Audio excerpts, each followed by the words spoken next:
Sa ngalan ng Ama at ng Anak at ng Espiritu Santo, Amen. ang pagpapala at kapayapaan mula sa Diyos na Ama natin at sa Panginoong Jesucristo nawa po ay sumainyong lahat.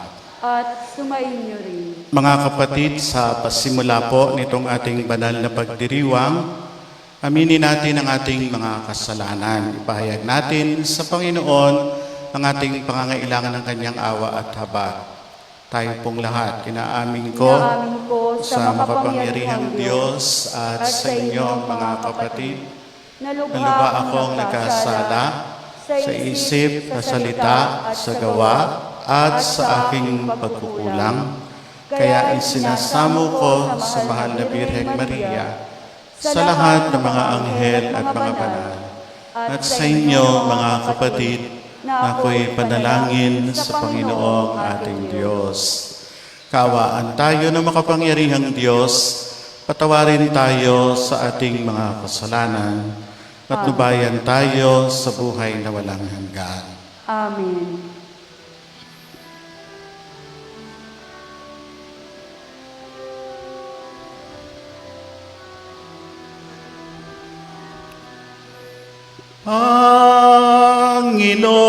Panginoon, kaawaan mo kami.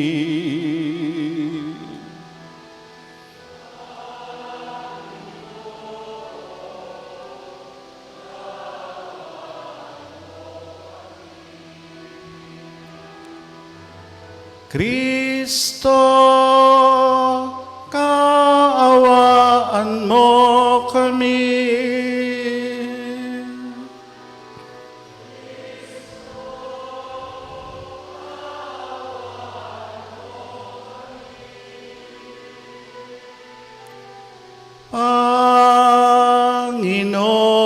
Panginoon, kaawaan mo kami.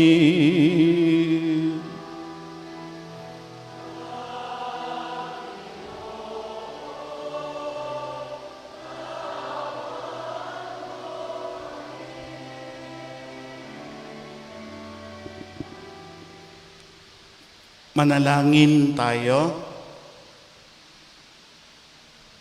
Ama naming makapangyarihan, kami dumudulog sa iyong dakilang pag-ibig ngayong ang araw ng kaligtasan ay palapit ng palapit upang sa pagdiriwang ng pagkabuhay kami lalong sumigasig sa pamamagitan ni Jesucristo kasama ng Espiritu Santo magpa sa walang hanggan.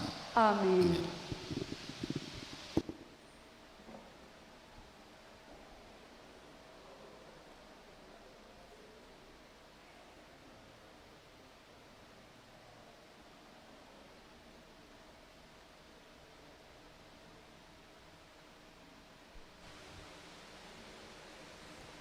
Ang salita ng Diyos mula sa aklat ni Propeta Jeremias.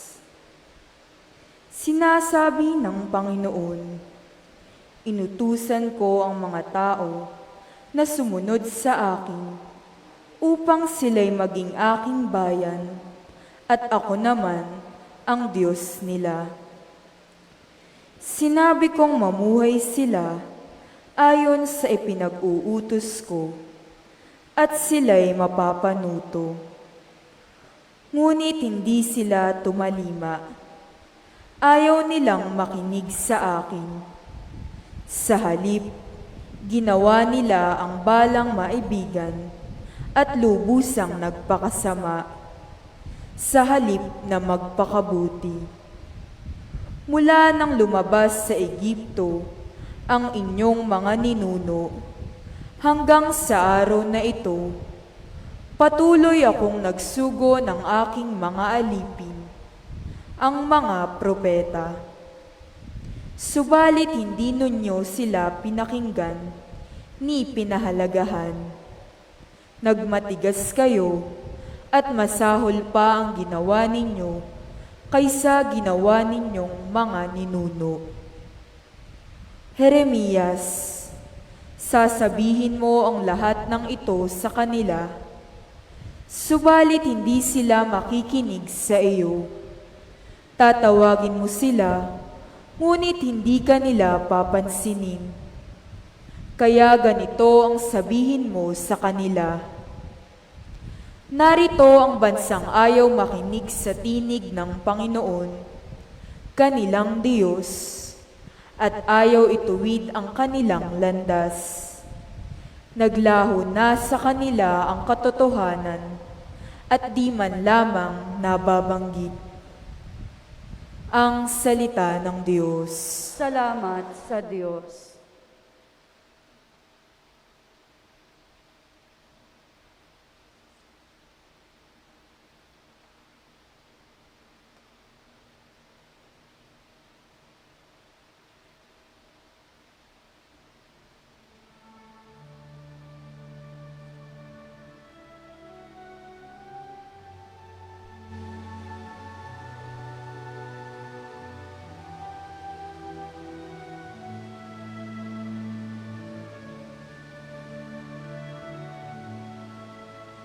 Panginoon,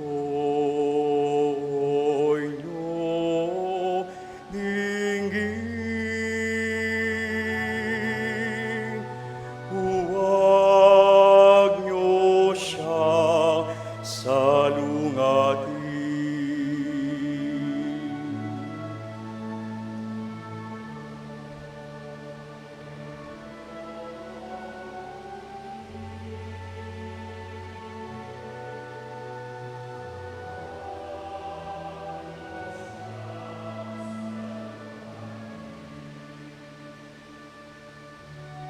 Tayo ay lumapit sa ating Panginoon, siya ay awitan.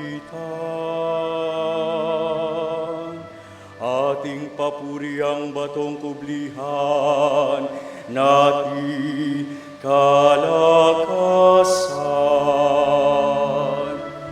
Tayo ay lumapit sa kaniyang harapan na may pasalamat. Siya'y purihin ng mga awiting may tuwa at galak.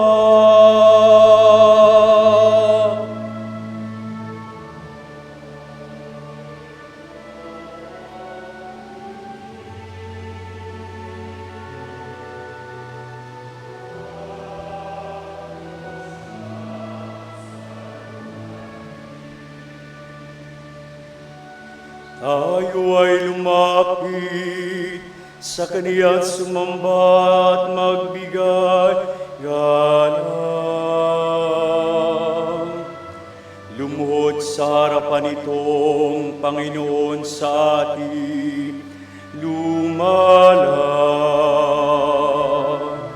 Siyang ating Diyos, tayo ay kalinga niyang mga mga tupa tayong inalagaan.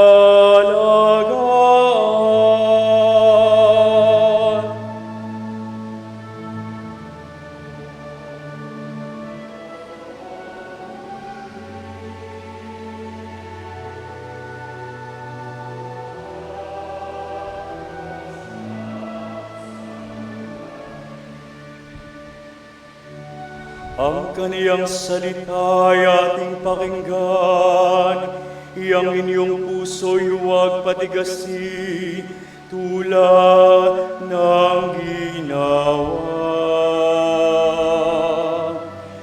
ng inyong magulang na nasa Meriba sa ilang namasa.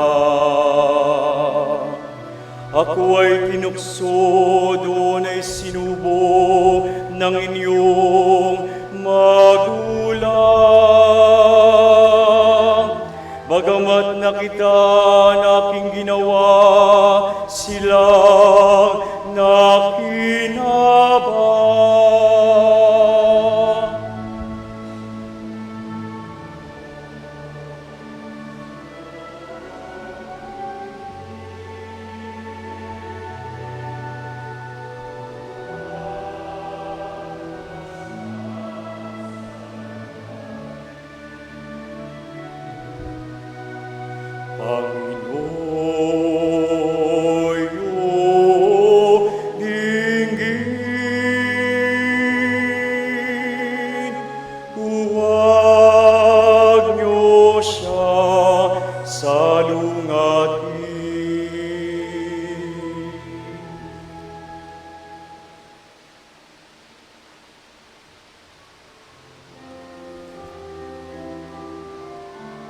Magsitayo na po ang lahat.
Sumainyo ang Panginoon. At sumayo rin. Ang mabuting balita ng Panginoon ayon kay San Lucas. Papuri sa iyo, Panginoon.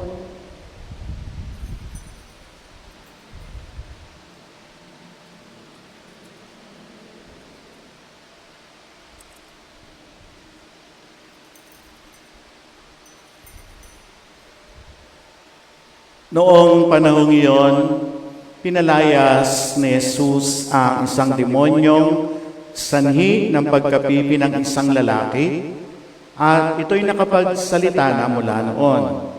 Nang gilalas ang mga tao, ngunit may ilan sa kanila ang nagsabi, si Beelzebul na prinsipe ng mga demonyo ang nagbigay sa kanya ng kapangyarihang magpalayas ng mga demonyo. May iba namang nais siyang subukin kaya nagsabi, magpakita ka ng kababalaghang magpapakilala ng Diyos ang sumasa iyo. Ngunit batid ni Jesus ang kanilang iniisip. Kaya sinabi sa kanila, babagsak ang bawat kahariang nahahati sa magkakalabang pangkat at mawawasak ang mga bahay roon. Kung maghimagsik si Satanas laban sa kanyang sarili, paano mananatili ang kanyang kaharian? Sinasabi niyong nagpapalayas ako ng mga demonyo sapagkat binigyan ako ni Beelzebul ng kapangyarihang ito. Kung ako'y nagpapalayas ng mga demonyo sa pamamagitan ni Beelzebul, sino naman ang nagbigay ng kapangyarihan sa inyong mga tagasunod na makagawa ng gayon? Sila rin ang nagpapatunay na maling-mali kayo. Ngayon, kung ako'y nagpapalayas ng mga demonyo sa pamamagitan ng kapangyarihan ng Diyos, nangangahulugan dumating na sa inyo ang paghahari ng Diyos. Kapag ang isang taong malakas at nasasandatahan ay nagbabantay sa kanyang bahay, malayo sa panganib ang kanyang ari-arian. Ngunit kung salakayin siya talunin ng isang taong higit na malakas, sasamsamin nito ang mga sandatang kanyang inaasahan at ipamamahagi ang ari-ariang inagaw. Ang hindi panig sa akin ay laban sa akin, at nagkakalat ang hindi tumutulong sa aking mag-ipon. Mga kapatid, ang mabuting balita ng Panginoon. Pinupuri ka namin, Panginoong Hesukristo.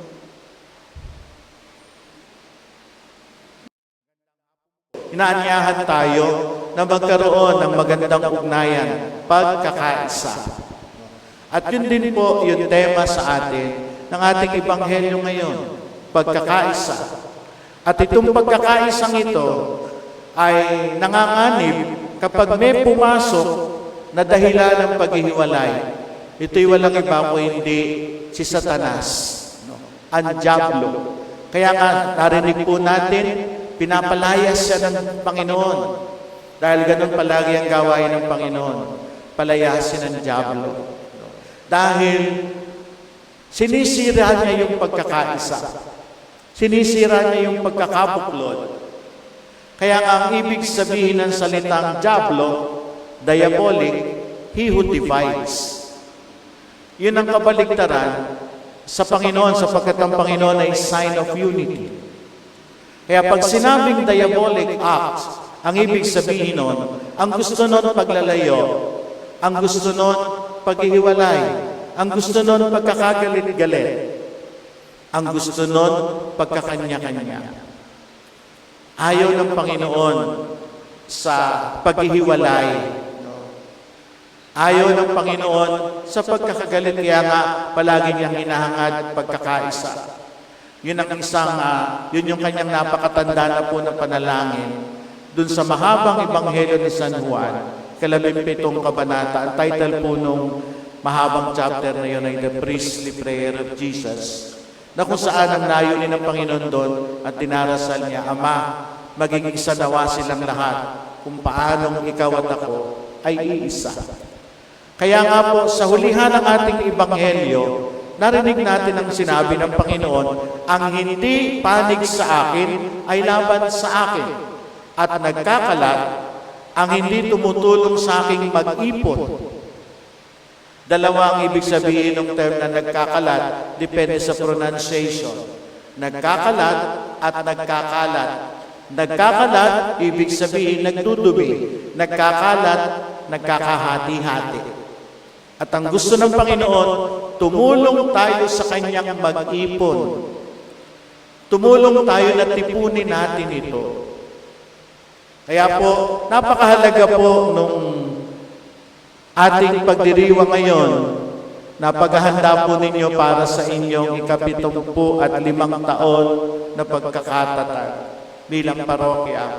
Nasama-sama pa rin sanang maglakbay, nagkakabuklod sa isang Panginoon. Kaya po iwasan natin yung mga panganib para hindi tayo makaisa nito. Iwasan nating magkalat, ibig sabihin, umiwas tayo sa kasalanan. Umiwas tayong magkalat ng kasalanan. Yung masasamang balita, huwag niyong ikakalat. Yung mga chismis at kung ano-ano pa na nakakasira ng ibang tao, ng reputasyon at dignidad ng kapwa, huwag nating ikakalat.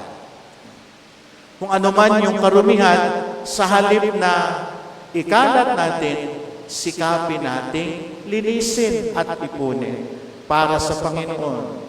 Kaya nga po, malaking bahagi din po nitong panahon ng Kwaresma, yung pagkukumpisal. Na kung saan, yung mga naikalat nating kasalanan ay binabalik tanawan natin, iniisip natin uli, sinisinop natin sa ating isip para ilapag natin sa paanan ng Panginoon sapagkat siya lang ang may kapangyarihan para doon. Siya lang ang makapagpapatawad noon. Kami mga pare, nandun lang kami bilang ministro. Hindi kami yung nagpapatawad sa kasalanan. Kaya nga hindi po ba sinasabi natin sa pare, pag magkukumpisal tayo, Father, bless me, for I have sinned. O kung sa Tagalog, basbasan mo po ako, Padre, sapagkat ako'y nagkasala. Hindi natin sinasabi, forgive me, Father. O hindi natin sinasabi sa Tagalog, patawarin mo po ako, Father. Hindi po. Ang Diyos lang po magpapatawad. Ginagabayan lang tayo ng pare bilang ministro para yung mga naikalat nating dumi ay matipon natin uli at mailapag natin sa paanan ng Panginoon. At yung pare naman ang siyang magiging instrumento ng Panginoon para bigkasin sa atin yung mga katagaan ng Panginoon ng pagpapatawad. Para muli, makabalik tayo sa Kanya. Kasi pag tayo nagkakasala, nawawala tayo sa panig ng Panginoon. Pag tayo nagkukumpisal at humingi ng tawad, nakakabalik tayo sa panig ng Panginoon. Yung ginagawa natin sa kumpisal, napakaganda pong paraan para muli ay makabalik tayo dun sa ganoong paikipagkaisa sa Panginoon. At yung pangalawa nga po, nagkakalat, yung nagiging dahilan ng pag-aaway o pagkakagalit iiwas din po tayo sa ganoon. Sa simbahan po, alam naman natin, nakakalungkot mang aminin. Sa simbahan, meron mga pagkakahati-hati eh. Lalo na nga po pag nagpapagalingan yung mga samahan, nagpapagalingan yung lektor at lay minister, nagpapagalingan yung apostolado at Legion of Merit. Pag ganoon, para tayo nagkakalat. Kailangan hanapin natin yung dahilan kung saan pwede tayong magkasundo. Kaya nga po ang Panginoon ay nananawagan sa atin, ang hindi panig sa akin ay laban sa akin, at nagkakalat ang hindi tumutulong sa akin mag-ipon. Nilalabanan ng Panginoon yung pagkakalat na ito, yung paghihiwalay na ito, yung diabolic act na ito, na hinahati-hati ang mga tao. Kaya nga po ang Panginoon gusto niya, maranasan natin yung makaisa tayo ng Ama. Makaisa niya tayo, yun ang kanyang panalangin. Sapagkat sa ganung paraan lang, tayo mabubuo sa ating mga sarili. Mahirap kung sa sarili mo, ikaw mismo, nararanasan mo parang hindi ka buo. Kaya nga ang Panginoon palagi siyang buo, sapagkat malalim ang kanyang ugnayan sa Diyos. At sa bandang huli, kahit siya'y pinahirapan, kahit siya'y pinako sa krus, at kahit mamamatay na siya, ang sinasabi pa rin niya, fulfilling yung kanyang ginawa. Consumatum est. It is fulfilled. O I am fulfilled. Yung masasabi natin, buo pa rin tayo hanggang dulo. Hindi tayo nahiwalay sa Diyos, hindi tayo napahamak, hindi tayo nadaig ng dyablo o ng masama. At yun yung pinakamagandang maiharap natin sa Diyos, kagaya ng Panginoon. Sa krus, iharap niya yung sarili niya buo. Sana po ganun din tayo. Yun ang pagsikapan natin. Napakagandang iharap sa Diyos. Pagharap natin sa Kanya, halimbawa, ikaw ay isang pamilyadong tao. Ang iharap mo sa Diyos, isang pamilyang buo. Kung ikaw ay naglilingkod sa simbahan, ang iharap mo sa Diyos ay isang parokyang buo. Kung ikaw ay haharap sa Diyos, kung ikaw man ay kung ano man yung larangan ng buhay na iyong pinasok, o lalo na nga po kami mga pare, ay nandun ka pa rin, buo ka pa rin. Napakahalaga pong masok po nga natin yung sense of fulfillment sa buhay na ito. At yun ay mangyayari lamang pag buo tayo. Kaya nga sabi ng Panginoon, pag nakita ninyo na itong pagpapalayas ng masama, yung pagtaboy sa kasalanan, yung paglaban natin doon sa naghihiwalay sa atin, ay dahil sa kapangyarihan ng Diyos, malapit na tayo sa paghahari ng Diyos. Ibig sabihin, mas nagiging malinaw na para sa atin kung para kanino talaga tayo at kung ano yung magbibigay ng malalim na kahulugan sa ating buhay. Sa ating pong banal na misang ito, pagdasal natin na sana po manatiling buo ang ating ugnayan bilang isang parokya. Pagdasal niyo po, siyempre ang parish priest niyo, si Father Melchor. Mabait po yun. Mataba lang, pero mabait. No. Pagdasal niyo. Salamat din po sa inyo na tumatanggap sa aming mga pari. Yung dalawa pong paring na destino dito, kasabay ko pong pumasok ng seminaryo yon noong 1987. Si Father Lambert at si Father Jun Pobre. Kaklase ko po sila. Nauna lang sila sa akin sa ordination kasi college graduate na sila. Ako hindi pa. Kaya buo yung kinuha kong college degree. Sila, special college degree na lang sa seminaryo.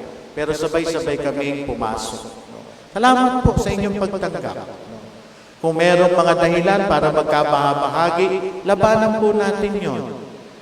Kung kinakailangan magsakripisyo tayo para makuha natin yon, magsakripisyo tayo. Kaya po, ipagdasal natin ang bawat isa. Sana po yung layunin ng ating Santo Papa, sama-samang paglalakbay. Itong journey ng Lent, itong journey ng Synod o Synodal, ay maging magandang panawagan sa atin na palagi tayong yumakap kay Kristo na sign of unity para sa ating lahat. Tanggapin natin yung pagkakaisa. Maging bukas tayo sa ating kapwa. Kahit mahirap silang pakisamahan, kahit mahirap silang tanggapin, hanapin natin yung paghahari ng Diyos na kung saan nararanasan natin ang gumagalaw ay ang makapangyarihang kamay ng Panginoon na nagsisikap na tayo magkaisa at magkabuklod. Amen.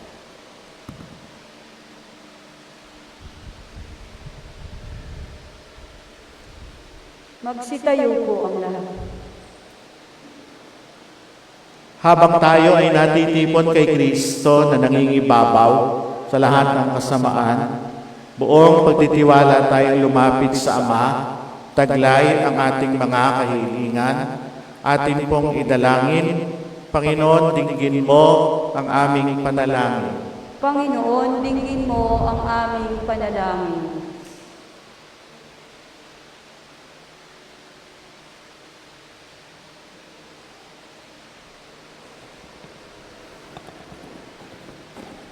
Ang simbahan naway magpanibago at magpatotoo ng tapat sa mga dapat pahalagahan sa buhay at tumulong sa muling pagbubuo ng isang wasak na mundo.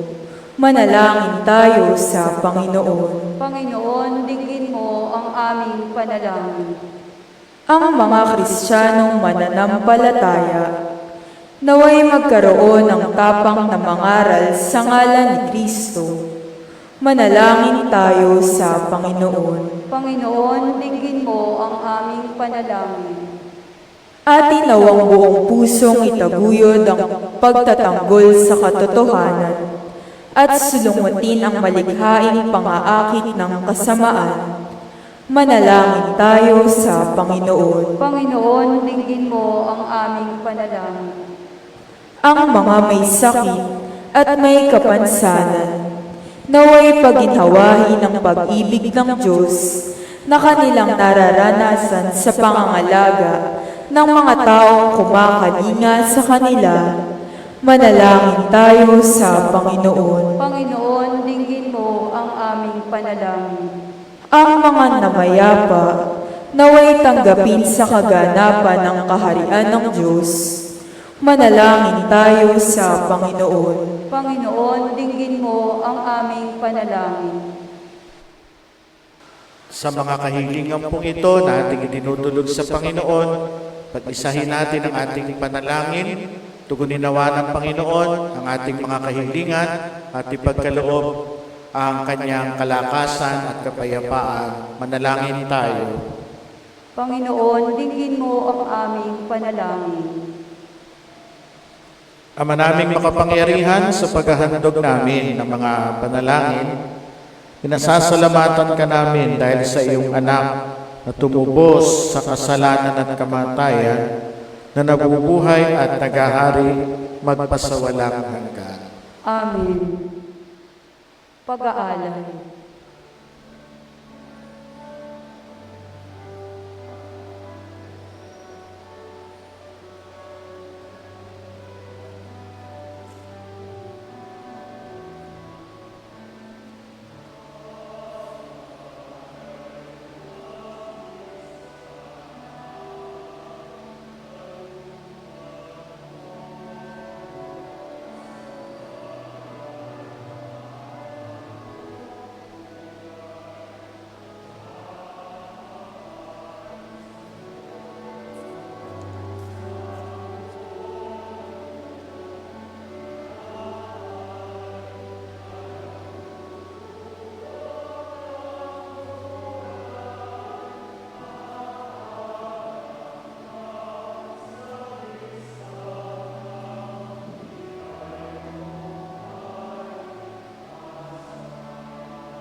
Manalangin kayo, mga kapatid, upang paghahain natin ay kalugdan ng Diyos, Amang makapangyarihan. Tanggapin nawa ng Panginoon itong paghahain sa iyong mga kamay, sa kapurihan niya at karangalan sa ating kapakinabangan at sa buong sambayanan niyang banal.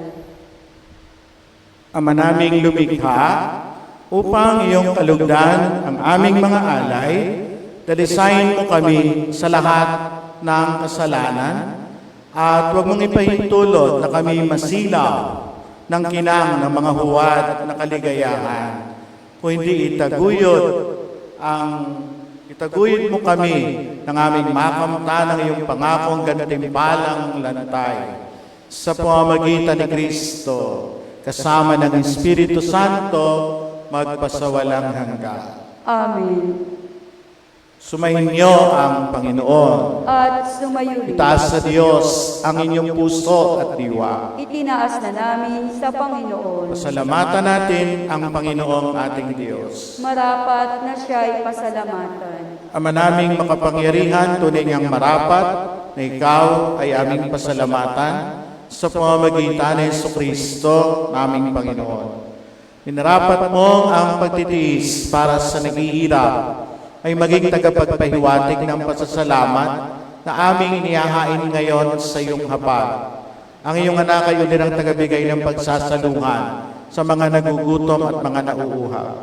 Sa pagsunod namin sa giliw mong anak, ang pagkamaawain mo ay aming ginaganap upang ang pag-iimbot ay mapawing lahat sa aming pag-uugalit gawaing binabalak. Kaya kaisa ng mga anghel na nagsisiawit ng papuri sa iyo nang walang humpay sa kalangitan, kami nagpupuni sa iyong kadakilaan.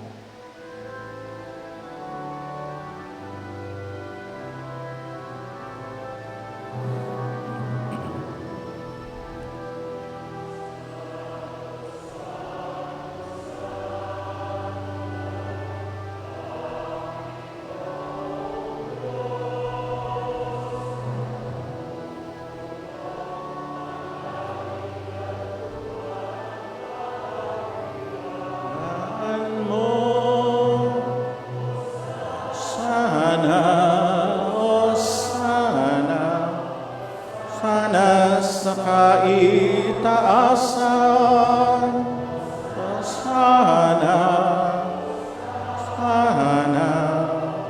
sana sa kaitaasan, pinagpala ang naparirito sa ngalan ng Panginoon. O sana, sana sa kaitaasan, o sana, sana sa kaitaasan.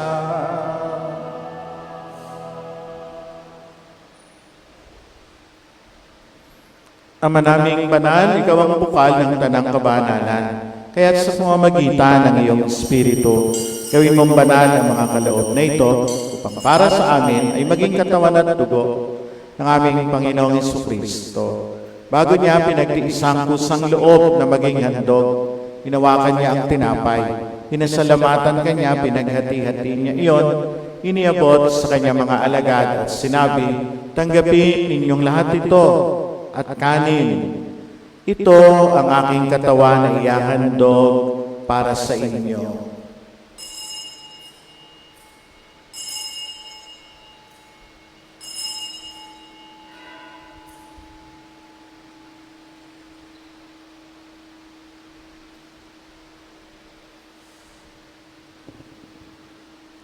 Gayon din naman, matapos ang hapunan, Hinawakan niya ang kalis, muli kanyang pinasalamatan. Iniabot niya ang kalis sa kanyang mga alagad at sinabi, "Tanggapin ninyong lahat ito at inumin. Ito ang kalis ng aking dugo ng bago at walang hanggang tipan. Ang aking dugo na ibubuhos para sa inyo at para sa lahat sa ikapagpapatawad ng mga kasalanan. Gawin ninyo ito sa pag-alaala sa akin."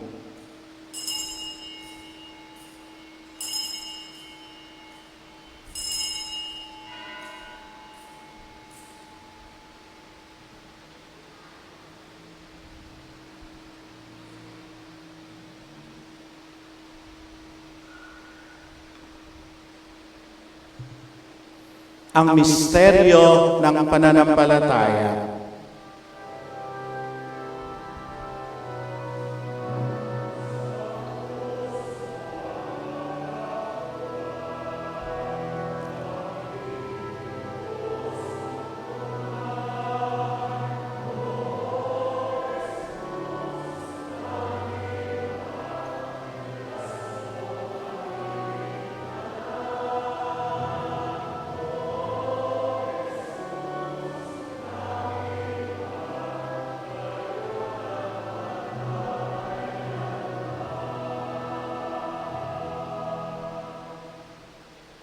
Ang mga ginagawa namin ngayon, ang pag-alaala sa pagkamatay at muling pagkabuhay ng iyong anak.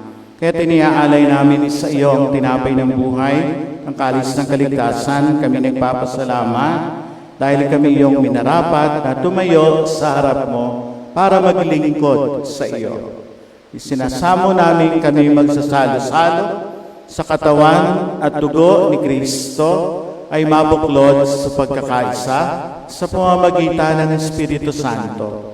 Amalingapin mo ang iyong simbahang naganap sa buong daigdig. Puspusin mo kami sa pag-ibig kay San Francisco na aming Santo Papa, ni Dennis na aming Obispo at ng Tanang Kaparian. Alalahanin mo ang mga kapatid naming nahimlay nang may pag-asang sila'y muling mabubuhay. Gayon din ang lahat ng mga pumanaw. Kaawaan mo sila at patuloyin sa iyong kaliwanagan. Kaawaan mo at pagindapatin kaming lahat na makasalo sa iyong buhay na walang wakas. Kaysa ng mahal na Birheng Maria na Ina ng Diyos. Kaysa ni San Jose na kanyang kabiyak ng puso. Kaysa ng mga apostol at ng lahat ng mga banal kasama si San Juan Bautista na namuhay dito sa daigdig ng kalugod-lugod sa iyo. Maipagdiwang nawa namin ang pagpupuri sa ikararangal mo sa pamamagitan ng iyong anak na aming Panginoong Jesucristo. Sa pamamagitan ni Kristo, kasama niya at sa Kaniya, ang lahat ng parangal at papuri ay sa iyo, Diyos Amang makapangyarihan, kasama ng Espiritu Santo, magpasa walang hanggan.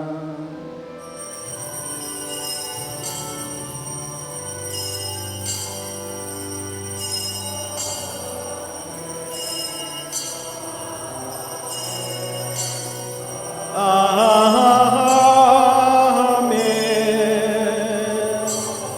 Amen. Amen. Amen. Amen. Mga kapatid, mahal tayo ng Diyos sapagkat tayo po ay kanyang mga anak. Sama-sama po awitin natin.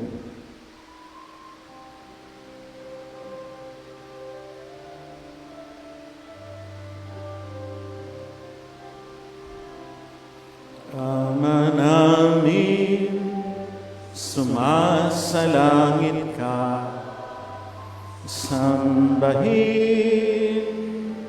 ang ngalan mo, mapasa amin ang kaharian mo, sundin ang loob mo dito sa lupa para nang sa langit. Bigyan mo kami ngayon ng amin kakanin sa araw-araw. Patawarin mo kami sa aming mga kasalanan, pagpapatawad namin sa nagkakasala sa amin, at huwag mo kaming hintulot sa tukso, at iadya mo kami sa lahat ng masama.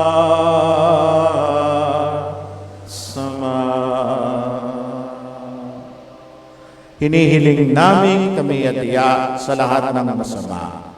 Pagkalooban ng kapayapaan araw-araw, iligtas sa kasalanan at ilayo sa lahat ng kapahamakan, samantalang aming pinananabikan ang dakilang araw ng pagpapahayag ng tagapagligtas naming sa Jesucristo. Sapagkat iyo ang kaharian at ang kapangyarihan at kapurihan magpakailanman. Amen. Panginoong Jesucristo, sinabi mo sa iyong mga apostol, kapayapaan ang iniiwan ko sa inyo, ang aking kapayapaan ang ibinibigay ko sa inyo. Tunghayan mo ang aming pananampalataya at huwag ang aming mga pagkakasala. Pagkalooban mo kami ng kapayapaan at pagkakaisa ayon sa iyong kalooban, kasama ng Espiritu Santo, magpasawalang hanggan. Amen. Ang kapayapaan ng Panginoon ay lagi nawang sumainyo. At sumayo rin. Mga kapatid, magbigayan kayo't maghatid ng kapayapaan ni Kristo sa isa't isa.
Mga kapatid, narito po ang ating Panginoong Jesucristo, ang dakilang tanda ng pag-ibig ng Ama.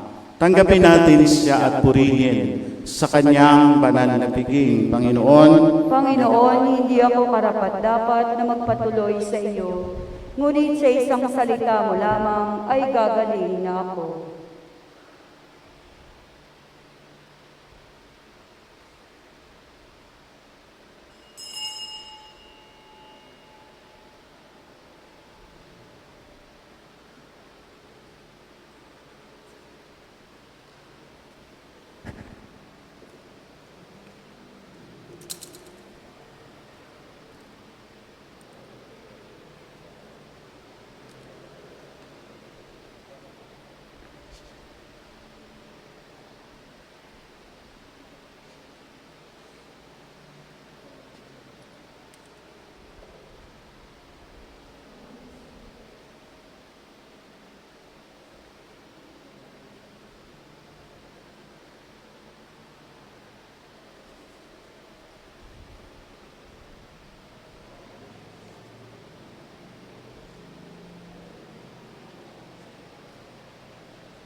manalangin tayo.